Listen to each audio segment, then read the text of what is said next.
Good morning, everyone. The September 17 meeting, 2020 meeting of the Economic Development Authority for the City of Lynchburg is now called to order. I'll do a virtual roll call. If you would please say yay when your name is called. Ted, are you on the call? Yes. Can you hear me? Yes, sir. Okay. Okay, I'm here. All right. Bill Lovern? Yay. Louise Mitchell? Yes.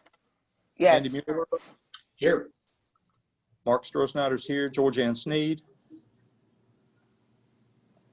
Georgianne? She's not here today. Okay. John Stone? Here. Great. Okay, I hope everyone's had a chance to review the minutes from the August 20 meeting. Does anyone have any questions or concerns?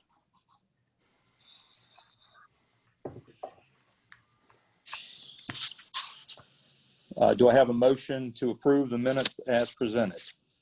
Motion to approve or second or third, whichever you need. John Stone has made a motion. Do we have a second? Yeah, I'll second. Louise Mitchell has second. All those in favor of accepting the minutes as presented, please signify by saying aye. I will again go through the roll. Bill Lovern? Aye. Louise Mitchell? Aye. Andy Mueller? Aye. Mark Strohsnyder is an aye. John Stone? Aye. Minutes are approved and accepted. Next item on the agenda is the Virginia conduit and our EDA loan. Yeah, so I'll just take it really quick and then I'm going to turn it over to Ted. So as we said, sorry for the technical difficulties this morning. Blair is on the call as well, but we're going to take this. So Blair contacted me to talk about a interest rate amendment to the conduit loan.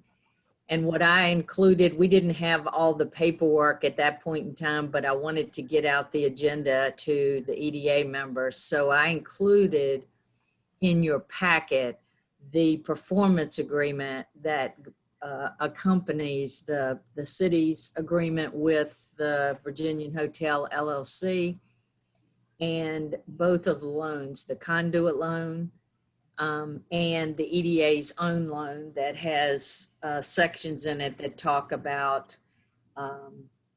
allowing the Virginian Hotel LLC to refinance their interest rate or change their interest rate, and that the EDA's loan will mirror, as it were, whatever the conduit loan was. So that performance agreement is in there for that reason. And Ted Craddock and Blair's attorneys have been working very, very hard to go back and forth. So I will let Ted take it from this point. And as I said, Blair is on the call as well. Yeah, this deals with the solely with the conduit loan at this time, and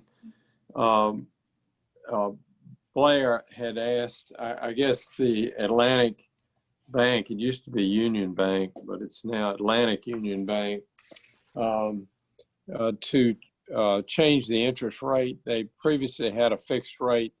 They're going to go to a LIBOR plus, I believe, Blair, it's 2, although that I'm not sure that had been determined yet. Originally,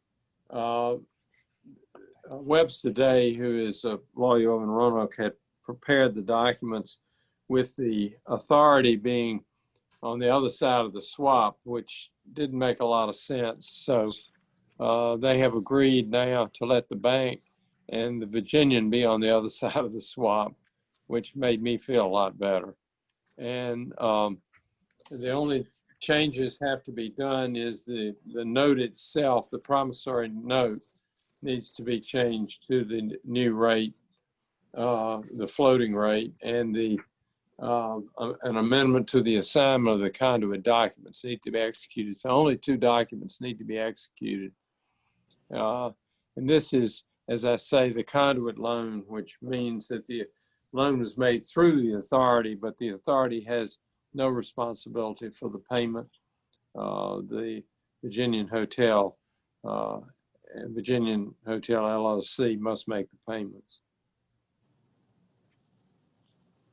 So my question is, it says the Virginian Conduit and EDA loan. Are there two loans? Is our loan, do we have a loan? Are we being affected by this No. change of No. the bank, that relationship? Not at this time. We have our own loan. Right, and that loan is not changing with this new agreement that the Virginian has with their bank. No. Okay.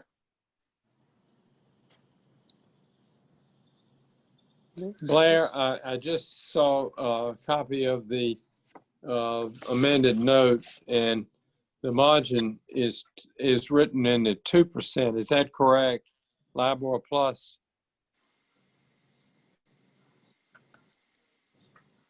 Can Blair hear me? He's probably muted.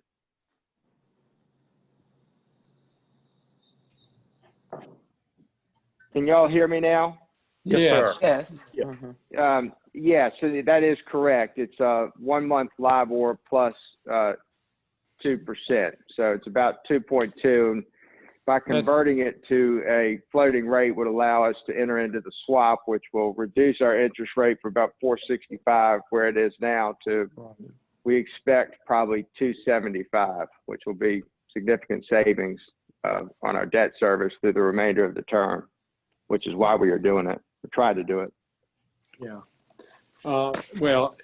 Blair Webster sent me, I think you were copied on it, the only two documents that we really need to deal with. I've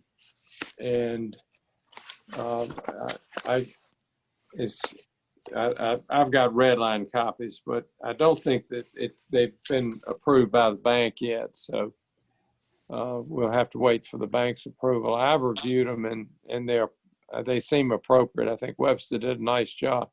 And I think it makes a lot more sense to have the Virginian on the other side of the swap than the authority. I agree with that, and that was a good recommendation to Webster, so thank you. You want to spend a minute, how things going? Have you got time to tell us?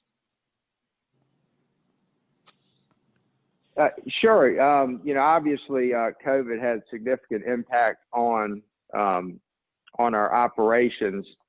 Second half of March, April, and May were brutal, to be honest with you. But we have rebounded well in every major metric. I mean, we're leading market occupancy, ADR, RevPAR, and actually had we've been cash flow positive, after debt service for July, August, and actually this month period to date, we are not too far off of our occupancy and ADR from where we were this time last year. So we've seen a significant rebound in hotel performance. We've got, we closed the restaurants, but Skyline reopened a couple months ago. William and Henry is scheduled to reopen tonight, 3 days a week. So all things considered, things are actually pretty good and a lot better than we expected, even a few months ago when we were stress testing the property and kind of running our own, forward 2-3 year projections to see how this might impact us. So things generally are pretty good. That's great. Well, thank you, Blair. And I'll mention one more thing that, a lot of hotels in particular had to ask for deferrals on debt service through this period. And we have, we received some approvals to defer debt service, but we did not have to. So we've been able to maintain, full debt service payments on all the loans associated with the property through the pandemic. Blair, this is Yes. Mark. Were y'all able to participate in the PPP and the EIDL financing? We got PPP financing, and we got approximately 225,000 thereabouts. We expect that to be 100% forgiven. Fortunately, we had, I would say, from lost revenue and just cash that we had in the bank that we had to spend, that we had earned, that we had to spend through the pandemic. It probably cost us $2 million, but fortunately, we don't. We really haven't had to feed it too much because of the benefit of PPP funds and this money that we had in the bank. And then we quickly reacted when COVID happened to scale back operations to bare minimum, just to minimize our loss. But yes, sir, we did get PPP funds. Good. So does anyone have any other questions for Blair at this time? So Ted, what is your recommendation for the authority to take action on? I think the authority can, if it wishes, authorize the chairman and secretary to execute the documents with regard to the conduit financing change from fixed rate to that LIBOR +2. And Once you've reviewed the new documents, Yeah, right? yeah, Once I they've have- been approved by the bank and. that's right. and- We haven't got finals yet. But I think that the authority can certainly authorize the officers to execute the documents when the bank and I've approved them. Ted, I am going to be out of place next week. Okay. Is it something that we need to take care of here for the vice chair to be able to sign in my absence? That's a good idea. Just if the motion be made that the officers will execute the documents, and then the vice chairman could do it. Yeah, just so we don't. I don't want to hold them up. Right. Correct. I don't want to have a special meeting. Okay. Would someone be so kind as to make that motion? I move, this is Louise, I move that we go forward with the change for the conduit loan after everything is in place for the Virginia Hotel. Thank you, Louise. Motion's been made. Is there a second?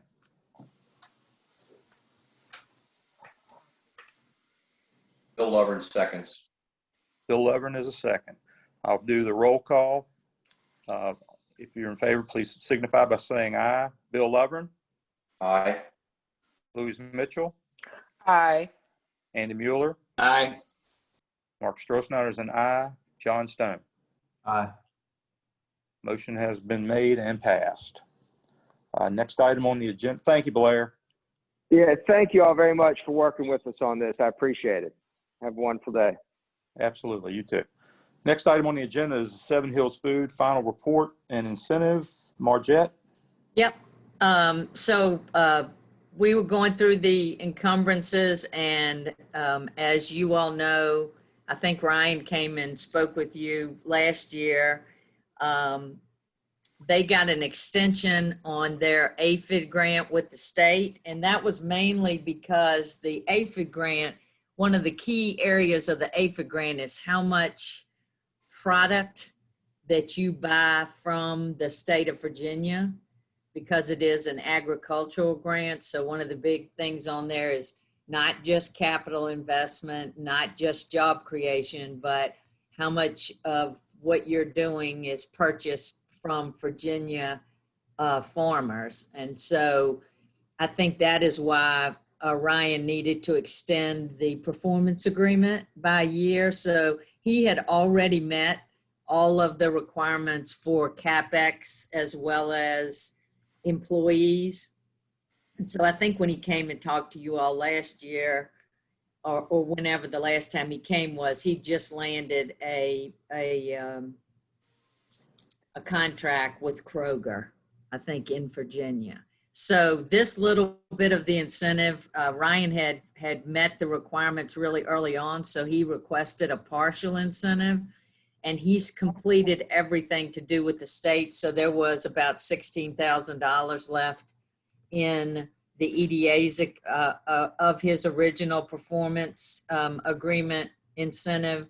And so I'm just making the request with all the supporting documentation, which is the information I've gotten from Mitch and the city assessor, the information that Ryan submitted in his annual report, a copy of the the original performance agreement.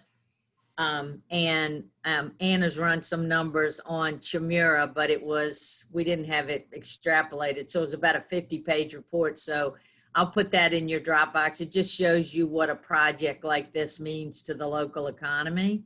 And we want to give you those on the front end and back end of all of these projects moving forward. So the request is just to release the encumbrance.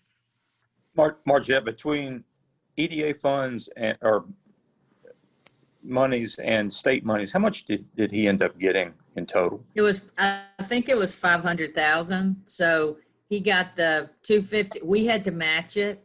So he received 250 from the state, and he got all of that up front because that was back when the state was giving their money on the front end, and then you just have to fill out, reports every year to substantiate that so that you don't have a clawback at the end of the performance agreement. So Ryan has exceeded, as you'll see on the sheets there, Ryan exceeded the capital investment and has also exceeded the job creation. And in the end, he exceeded the purchases of Virginia grown products.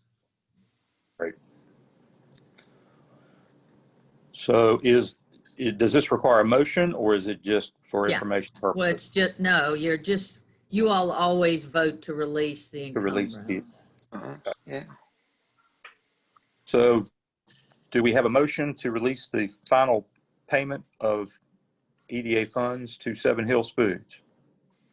This is Bill Lovren. I would like to make the motion that we authorize the release of the remainder of the encumbrance for Seven Hills Food incentive.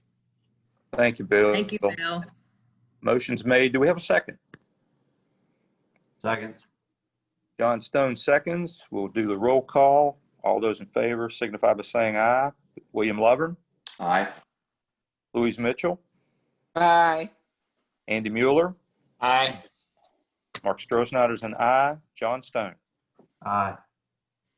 Motion has passed. Next item on the agenda is CARES Community Funding Contract Amendment. Kent White, are you on the phone with us? Yes, sir. Good morning, everyone. Morning. So this is the addendum to the performance agreement you just approved last month with Lynchburg Community Action Group. Is a staff error, and by staff error I mean me, when drafting the agreement resulted in a discrepancy between the agreement and the scope in attachment A. So the agreement was supposed to allow for reimbursement of 4 months worth of expenses rather than 3 months.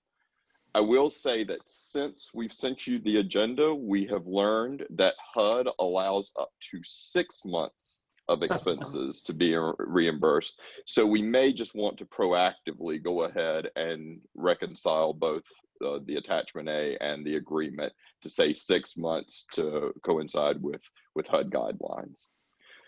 In addition, you'll note that LNCAG is also asked to amend the agreement to focus solely on mortgage and rental assistance, and they are eliminating their utility reimbursement program. This is part of a greater coordination effort with interfaith outreach. They're just trying to simplify their messaging and get people to the right source so they can meet the greatest demand.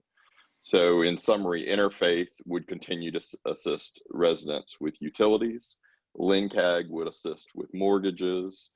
Both would assist with rent, and then Miriam's house would work directly with persons experiencing homelessness. So we really appreciate your patience working through these changes. I'd like to tell you this is the last, but I fully expect that we'll be back to you next month, hopefully with an allocation to increase this if we continue to see the demand. And happy to answer any questions you have. Kent, so LNCAG will be mortgages and rent, but no utilities. Yes, sir. And Interfaith will do both rent and, well, they'll do all three. That's great. We're not amending their agreement at all. Okay. We're just amending LNCAG's agreement. Just Sorry. LNCAG's. Okay. Yes, sir. Yes, sir. I rocketed through that, but just to kind of demonstrate that the coverage is still there for our residents. So nothing's changed. It's just their coordination, the way they coordinate with one another. I understand.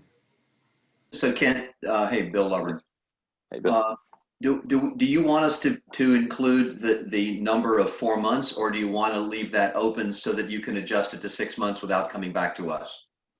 Yeah, I would recommend that you just go ahead and adjust it to 6 months. That's consistent with HUD guidelines, and we can just do it from there. If they wanted, if they want to do less, then that certainly gives them that flexibility. Word it for up to 6 months. Right. Yes, sir. Okay, we've heard Kent's report. If there are no other questions, would someone like to make a motion? Yes, I will move to authorize the amendment of that agreement to provide up to 6 months. And I'll second. And Andy second. We'll go through the roll call. All those in favor signify by saying aye. Bill Lovren, Aye. Louise Mitchell, Aye. Andy Mueller, Aye. Mark Strohsnyder's an aye. John Stone. Aye. Thank you, Kent. And while we have you, if you'll, Yes, sir. the next item is the floodplains on EDA-owned property. Yes, sir. Mr. Chairman, before I switch off of this one, I'll just give you the quick update. Margette had said that we committed that each month we'd kind of let you know how the organizations were doing with this CARES community funding. So just really quickly, Interfaith Outreach has assisted 27 households with electric bills, 8 households with water so far, and this is in a 3-week period. So that's pretty significant progress considering the turnaround we gave them. Miriam's house is currently working with 4 households, and LNCAG is working with their first client on mortgage assistance. But again, this transition in their agreement, we think will expedite that process. So that's the update. Happy to answer any questions. Otherwise, I can move on to the floodplain item. Kent, you mentioned there might be additional funding coming. Is this for new allocation from the federal government, or is this other monies that the city had that they want to reallocate, or how's this? Where do you anticipate that funding coming from? Yes, sir. It's money that's already allocated to the city, and when we worked with you to draft the original agreement. We gave both LNCAG and Interfaith about half of what they requested because we just didn't know what the demand was, and we didn't want to obligate the funds without. LNCAG and Interfaith are both aware of that, and they're working to spend that. And we've set an October target as the goal to increase that allocation, but it's available if the demand's there. Great. Okay. Okay, so the floodplain item, so before I walk through this, I'll just tell you in general, we realize that this looks really different. So a little bit of this is just discussion. We've got time on this. There's nothing pressing on this issue. So please ask questions, and if we need to continue it so you can get more we can get more information for you, we're happy to do that. So the National Flood Insurance Program is what provides flood insurance to property owners, renters, businesses, homeowners. And then the community rating system, which is referenced in that report, that's a voluntary incentive program that's part of the National Flood Insurance Program, and it encourages floodplain management activities that exceed minimum requirements. So you've got your baseline requirements in your National Flood Insurance Program, and then the community rating system program is that incentive for communities that go above and beyond. Well, why would communities go above the minimum? Well, quite simply, they can earn discounted flood insurance premium rates for residents and businesses. So the discounts we're talking about potentially are in the 5 to 10% range. We don't know until we submit an application and get feedback from FEMA. But for context, we've heard instances, local instances, where a person's flood insurance costs more than their mortgage does. So you can really appreciate that a 5 to 10% discount, it would be meaningful, especially to our residents. So as we're exploring all the opportunities to generate these incentives, one that really stood out to us is exclusion of development or operation of flood hazard areas, i.e. the 100-year floodplain or the floodplain that we always hear about, on publicly controlled properties. A lot of communities use these exclusions as a way to get a significant amount of points. Those points translate to the potential discount. So what we're asking you today, without any formal agreement in front of you, is just an agreement in principle to exclude these areas from development on your properties.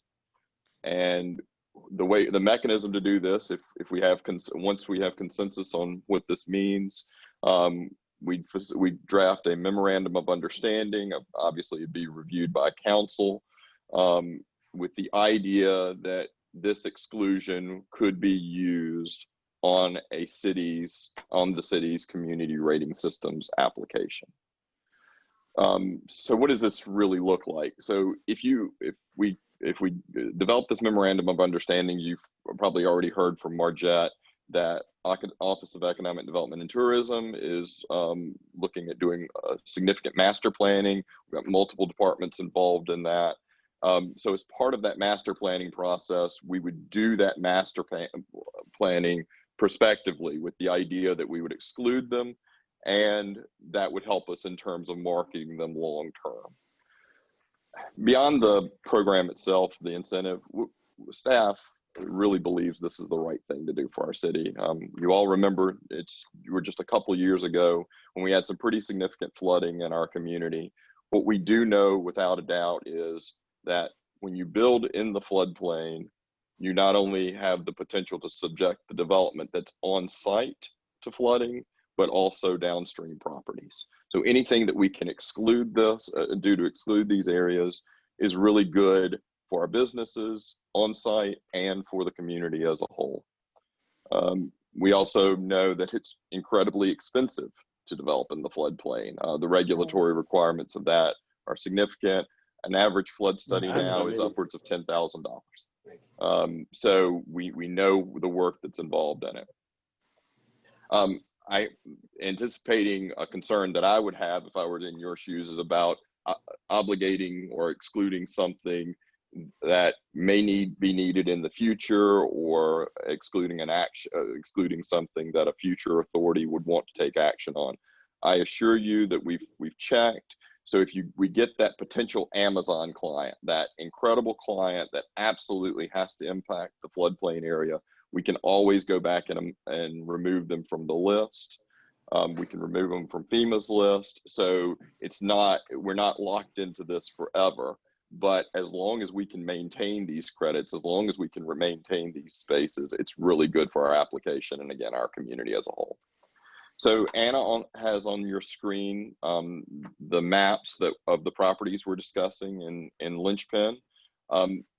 The purple, which is a little difficult to see, but you can see the kind of the purple outlines they're intermixed in that green. Those delineate your property lines for your EDA owned properties. The green is what is open space right now, so undeveloped. And then Anna, if you can scroll down to the next map, and then this map gives you a little bit better idea. Even though the purple is a little harder to see, but using that, it's the exact same view. The blue is the actual area that we're talking about excluding. And of course, it doesn't show up here, but you know your properties well enough to know that these are areas that are in gullies. They'll take significant filling to do. I mean, they're just, nothing's beyond the capabilities of development, but let's just say that it's not the easiest property to develop. So excluding them up front and planning them up front is a reasonable action. So with that, I'll stop, and I'm happy to answer any questions you have. Again, this is really as much of a discussion item at this point. And ultimately, what we're looking for is consensus from the authority that we would draft a memorandum of understanding for review by legal counsel, and ultimate, we'd come back to you for execution of that agreement. And the MOU would state that we would not be marketing or including these properties in our master plan. Is that our responsibility? Yes, sir. And specifically these areas of your property. So we'd develop the high ground basically of the properties. That's how we would market them. Yeah. Margette, how does this affect anything that Rick is potentially marketing now? Does it include any of the properties that No, he's really not marketing this. This is not really, that's part of the reason to do a master plan, is to really get to the point where we figure out the highest and best use for these properties, taking this into account, taking the cost into account, taking all of that into account, so that right now this property is zoned industrial, but it's got some resource conservation pieces, especially along that purple line right there. I believe, Kent, is Bedford County. Yes, ma'am. So it is really taken, the master plan is something that we're doing because we want city staff all involved so that we can look at what the barriers to development are, whether from an infrastructure standpoint, which would include, what Kent's just shown you, what needs to happen. That way, when we do market it, we can manage the expectations of the development community as to what is the highest and best use for, these properties. And that means access to the properties from the road standpoint, all of that. So Rick is in total agreement. As a matter of fact, as Kent said, this is another Reed Wotica sanctioned collaboration extravaganza. We're all working together on this, right? I've had Public Works in the room. I've had Community Development in the room. We've talked to Rick Reed.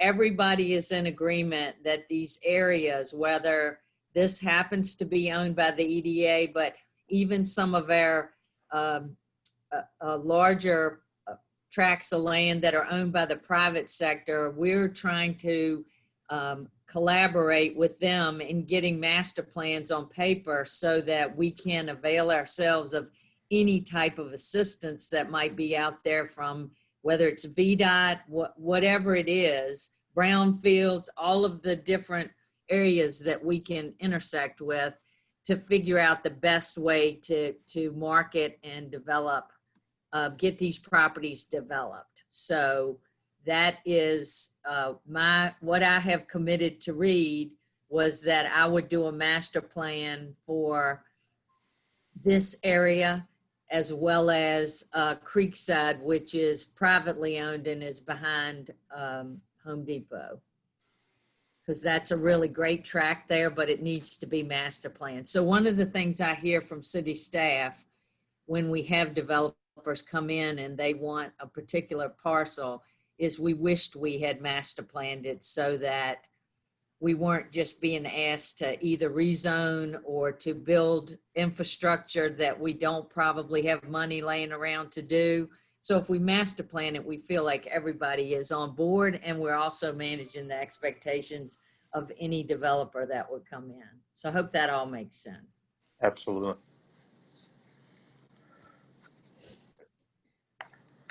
Do we know the acreage that we're talking about and where and what that is on our balance sheet as valued at, as valued? Yeah, it's all the Wigington Road parcels, Okay. Bill. Wigington Road and Chapel Lane. Is it a significant amount of is it significant? I can't tell how much of it is it's on our balance sheet. What we're doing is sort of freezing it, not offering it. We still own it. We can still sell it, but we're not going to market it. And is that and not going to include it in our master plan? No, it's in the master plan. Okay. It will be included. That's why we're doing it, is we're including it in a master plan Okay. that looks at highest and best use. And I would say, Bill, that I might not have it all, but it's on the balance sheet of the EDA, and it's on there as about $1.5 million of property there. And this property, Bill, has been sitting there since way before any of you ever came on the EDA. So I think it is prudent for us to figure out what it can be developed as and then try to market it. So it lays out there and has for years. It's been on VEDP's website as well as our website. It is incredibly challenging to build on. So we're going to figure out what we believe can be done there and how much that would cost, so that we can manage the expectations of a developer.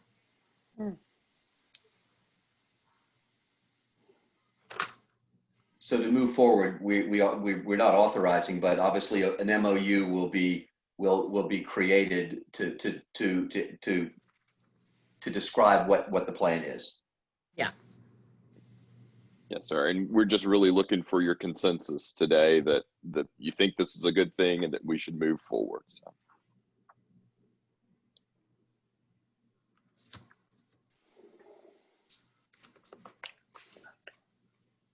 Well, I think the key is that if something dramatic changes in the future, we can always take a step back and reassess. We're not locking ourselves into anything for till the end of time. So Right. I make a motion that we, in principle, support this concept. That's what we're doing, right? Yeah. All right, motion's been made. Is there a second? Yes, there is. Bill, Okay. Lauren. All right, let's go through roll call. Those in favor signify by saying aye. Bill Lovren, Aye. Louise Mitchell, Aye. Andy Mueller, Aye. Mark Strohsnyder's an aye. John Stone. Aye. Okay. Thank you all. Thank you very much, Kent. Thanks, Ken. Great to see you. All right, the last item on the agenda this morning is a staff report. Ms. Margette. Yeah. So a couple of things I'll just go over quickly. The staff report is in your Dropbox and also was included in the agenda packet. So City Hall is still closed. Reed Wotica has been officially named the interim city manager. Yay, Reed. And Kent White is the interim deputy city manager. So this department actually reports to Kent now. We are very excited about all of that. And we are working really hard. The entire staff has been working really hard on the CARES Act business recovery grant program. And I will also say that Ted Craddock and Bill Lovern have been working very hard on trying to get all of this in place. This is all something that is apparently new to banks, is apparently new to city, and obviously it's new from the EDA standpoint. So we opened the grant applications on September the 1st. They closed on September the 8th. That's the first round. There were over 1,100 businesses that were eligible to apply, and they were all sent snail mail, a letter. They were all emailed numerous times, and the staff divvied up all of those folks and has called and contacted all of those people. So we went ahead and opened up the second round. And that round includes an additional like 890 businesses because we dropped the revenue per your business license number from 100,000 to 50. And we've included nonprofits in this round as well. So all of the applications are being scored and put into Excel spreadsheets, and the long-term recovery group, which I will remind you is made up of myself, Kent White, Community Development, Donna Witt, Director of Finance, Jeff Bandy, City Assessor, and Mitch Knuckles, the Commissioner of Revenue. We will review all of those applications so that we can get those checks cut and out to those businesses. And then the next round that I just spoke about closes on September 30th. We continue to send out a bi-weekly newsletter. We have gotten approval for CARES money to provide outdoor kiosk so that visitors can access all of the information without physically coming into the visitor center, and we can deploy those around the city. We are working on a digital dashboard with the Chimera Group, which is our Jobs EQ folks. We're really excited about what that's going to look like to put on the website. The James River Arts and Cultural Grants, they're like a year in arrears, so we actually had amusement tax for the last year. I will dare say there will be no amusement tax unless something amazing happens in the next 6 months. But that we've got a grant program, a COVID-19 grant program that was launched, and the applications are all in, and we're looking over all of those. It's not for projects, it is for the actual organizations themselves that had to close due to COVID-19. Emmeline has got her second virtual co-starters group, and that is moving forward. Our sports tourism project, which includes a sports facilities guide and a sports tourism index, that is all moving forward. We are looking at the sports facilities guide is coming along great. It looks amazing, and we got a grant from the Virginia Tourism Corporation to do that work. So that's really exciting. We're moving all that forward. And we're also working on a couple of videography contracts. We understand that moving forward, it is going to be incredibly important to enhance our relationships with our businesses here, and also to be able to provide them with, digital and visual communications. And so we are upgrading all of those things, and that's going to be really exciting. So we also are a participant in the virtual TomTom Summit. We've done this every year with Charlottesville. This year that content is going to be available. It's going to be over, I believe, in a 6-week or 9-week period, 6 weeks maybe, or maybe less than that, 5 weeks. Okay. Double or nothing. So it is really interesting content every year. It's really about cities, small cities, and what they can do to be more competitive, but also be a better place to, live, work, and play. And so we're going to offer up that content. We tried to curate it to the groups that we think it would be most applicable to. So people will be getting invitations from us to do that. I think one of the really interesting things this year is that since all of this stuff is going virtual, there's a lot of things that people would not be able to carve out the time to physically travel to a place. And this year, because of the lowered cost and the fact that you can do it from your office or your closet, that a lot of these things are much more accessible to people. So that's pretty cool too. And we are really excited about the reset to the blueprint. As you know, we have compiled a task force of business folks to guide us on that journey.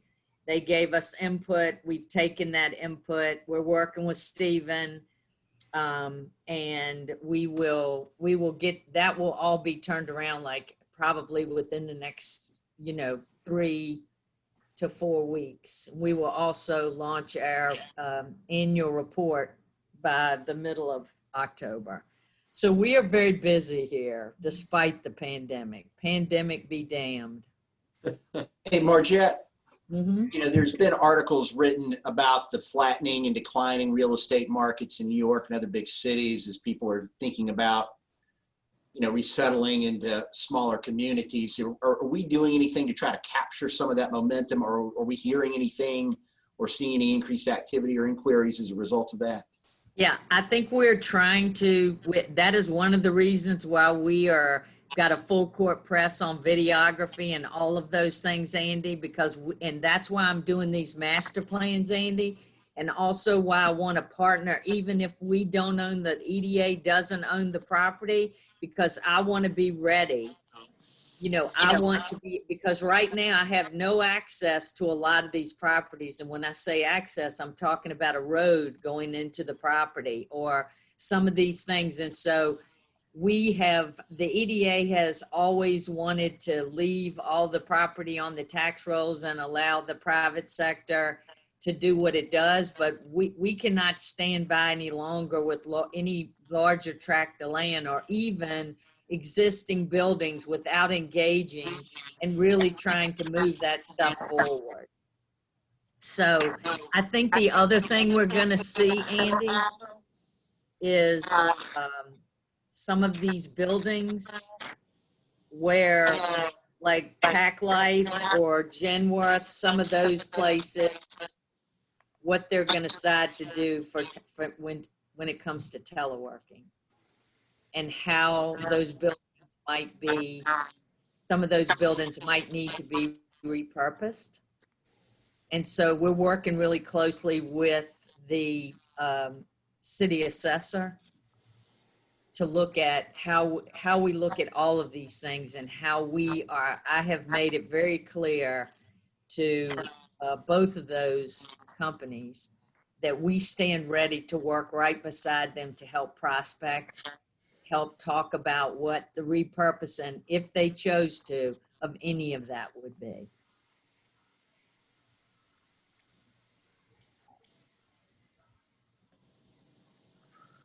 Does anyone have any other questions for staff? So one more thing, Mark, that I just want to mention is we're down an EDA member, and Anna and I have put together some policy recommendations for the replacement of an EDA member that would include looking at diversity when it comes to wards. The 4 wards in the city, we are heavily 2, 4, 5, the Ward 1. It also would look at diversity in sectors, and I'm not just talking about the industry sector, I'm talking about sectors that we want to engage as we look at a holistic approach to the city. because I will tell you, back to Andy's point just now, you know, your cost of living and your quality of life means nothing to anybody if you don't get it out there and make sure people know about it. It doesn't mean anything if you don't have inventory. So all of those things are things that we need to think about and have as part of our discussions. So we are working on, for you all's review, just that the EDA, certainly people can apply to, anybody can apply. They need to live in the city. That's always been a challenge because a lot of people move to town and the first place the realtors take you is Forest.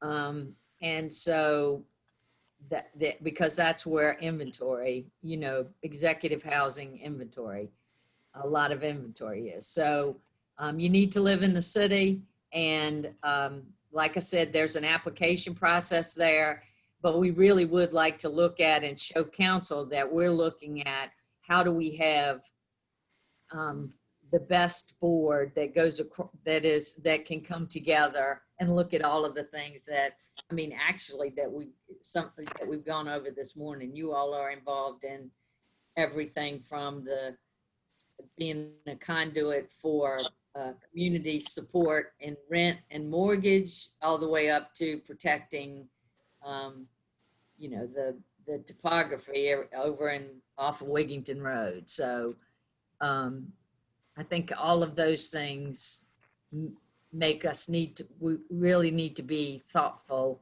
about applicants for the EDA, because it's really, to me, one of the most important board that the city has for the economic vitality. So we're looking right now to bring some of that forward. So we're not going to drag our feet. And if you all have people that based on that criteria, if you'll be thoughtful about that, and if you have names that you would like, you know, to recommend or encourage, you know, to apply, it's ultimately city council's decision, and they may have their own ideas. But I would just say that number one, they need to know about that blasted conflict of interest form up front. And I will tell you that my peer organization, the Virginia Economic Developers Association, is really going to go to bat about that conflict of interest statement in the next General Assembly. Their legislative agenda will address that. I don't know where they'll get with it, but they definitely, that was one that slipped by them, and almost every municipality and ED director that I've talked to has lost members because of it. So we will address that. But if you have recommendations, we are trying to look at this from the lens of, you know, people that would be a good fit for the work that we did, that the EDA does. So that's wide open, and we're looking at once again the things that we've come up with. And Anna, jump in here if I missed anything. But we're looking at, you know, ethnicity. You know, we're looking at race, gender diversity. We're looking at sector diversity, and we're looking at ward diversity. Did I miss anything? That's correct. Mm-hmm. And we've identified ward representation needs in wards 2 and 3. We have strong representation in 1 and 4, and also sector representation, perhaps in small business or entrepreneur or our other anchor institutions, colleges and universities. We do have strong representation on the board in finance and banking, and then also, you know, our healthcare institutions and manufacturing.